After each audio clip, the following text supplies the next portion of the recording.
दृष्टि आईएएस वाले विकास दिव्य कीर्ति जी कहते हैं कि रामायण में ऐसा लिखा गया है कि प्रभु श्री राम कहते हैं कि हे सीते, यह युद्ध मैंने तुम्हारे लिए नहीं लड़ा है, यानी कि मैंने रावण को तुम्हारे लिए नहीं मारा है, बल्कि रावण को मैंने अपने वंश के सम्मान के लिए मारा है। रही तुम्हारी बात, तो कुत्ते के द्वारा चाटे जाने के बाद जैसा भोजन हो जाता है, बिल्कुल तुम वैसी ही हो गई हो और अब तुमको जहां जाना है चली जाओ।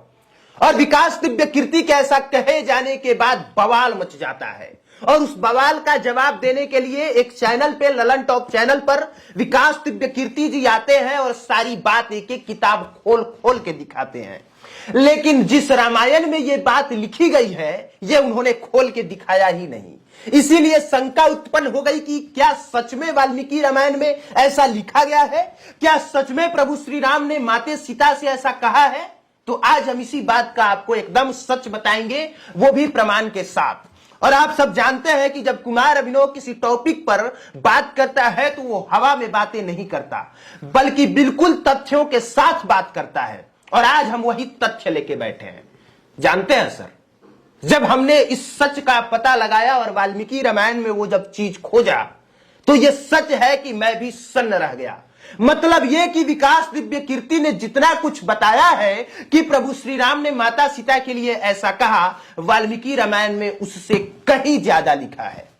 तो सीधी बात यह है कि अगर आपको विरोध करना है तो विरोध आज डॉक्टर विकास दिव्य कीर्ति का नहीं, बल्कि महर्षि वाल्मीकि का होना चाहिए। और अगर विरोध नहीं करना है, अगर सपोर्ट करना है, तो फिर सपोर्ट तो होना चाहिए।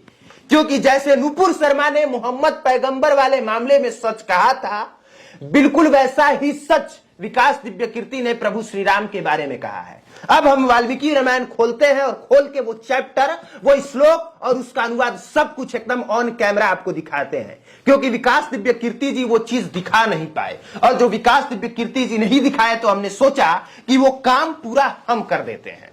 देखिए, यही वो रामायण है जिसे महर्षि वाल्मीकि के द्वारा लिखा गया है, और दुनिया का सबसे ज्यादा विश्वसनीय रामायण यही है जिस पर पूरी दुनिया आंख बंद करके भरोसा करती है। दूसरा श्री रामचरितमानस है। और जब आप इसमें युद्ध कांड खोलते हैं और युद्ध कांड का 619वां पेज निकालते हैं, तो इसमें एक अध्याय है जिसमें लिखा गया है कि सीता के चरित्र पर संदेह करके श्री राम का उन्हें ग्रहण करने से इंकार करना और अन्यत्र जाने के लिए कहना। यानी कि श्री रामचंद्र जी इंकार करते हैं और अन्य कहीं जाने के लिए कहते हैं। उसका पूरा श्लोक के साथ मैं आज आपको दिखाने जा रहा हूं। ये युद्ध कांड में एक श्लोक है, श्लोक आप अपने मोबाइल स्क्रीन पर देख रहे हैं। मैं उसका अर्थ एकदम आसान भाषा में बता देता हूं, जिसमें प्रभु श्री राम कहते हैं कि हे सीते, तुम्हारा कल्याण हो।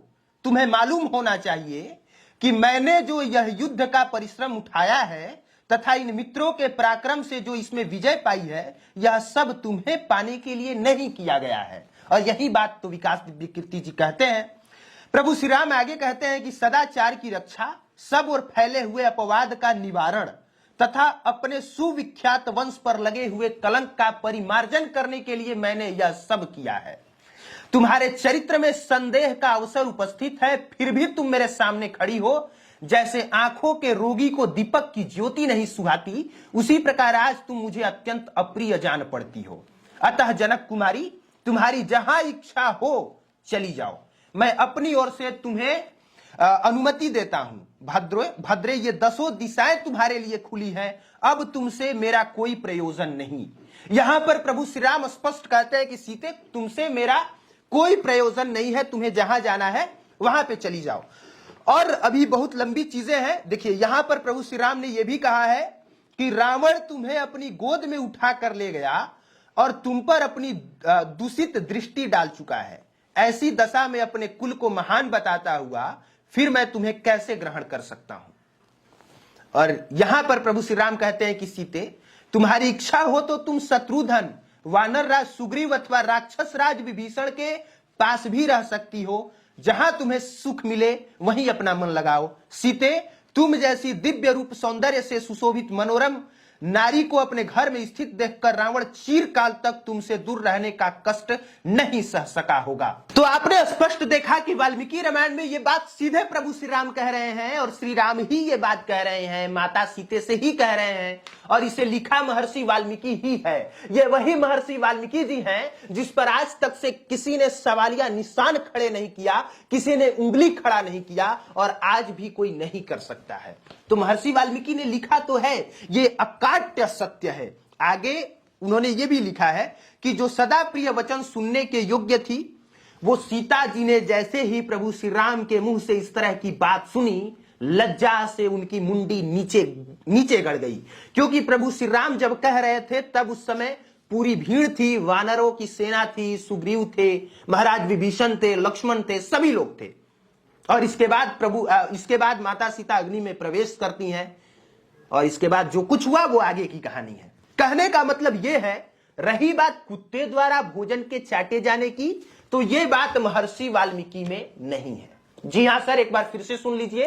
विकास दिव्य कीर्ति जी ने कहा है कि कुत्ते के द्वारा चाटे जाने वाला भोजन, इस तरह का जो उन्होंने उपमा दिया है, वो महर्षि वाल्मीकि रामायण में नहीं है, न प्रथम खंड में है और न द्वितीय खंड में है। और जब मैं दोनों पुस्तकें एक साथ लेके बैठा हूं तो निश्चित तौर पे ये मान लीजिए कि मैं हवा में बातें नहीं कर रहा।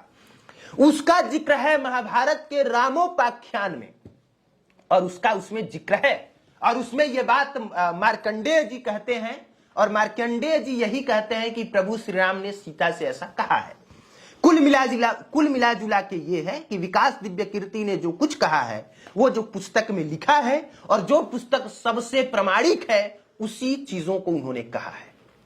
तो इसलिए विरोध करने से पहले एक बार ये जान लेना चाहिए कि हमारे अपने धर्म शास्त्रों में लिखा क्या है, और जो सच है वो सच है, चाहे वो नुपुर शर्मा वाला मोहम्मद पैगंबर को दिया गया बयान हो या फिर प्रभु श्री राम के द्वारा दिव्य कीर्ति का ये कहना हो, यानी दोनों बातें सच है। अगर विरोध नुपुर शर्मा का होना जायज था तो विकास दिव्य कीर्ति का भी विरोध होना जायज है, और अगर नुपुर शर्मा का विरोध करना गलत था तो डॉक्टर विकास दिव्य कीर्ति का भी विरोध करना गलत है।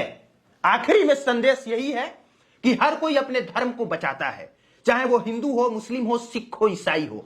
जब भी किसी के धर्म पर कोई उंगली उठाई जाए, भले ही वो उंगली सही दिशा में हो, लोग फिर भी विरोध करते हैं, और उसकी जीती जागती उदाहरण है नुपुर शर्मा और उसके जीते जागते उदाहरण है विकास दिव्य कीर्ति। बाकी आप देख रहे थे पब्लिक प्लेटफॉर्म, मेरा नाम कुमार अभिनव है। देखने के लिए आपका धन्यवाद।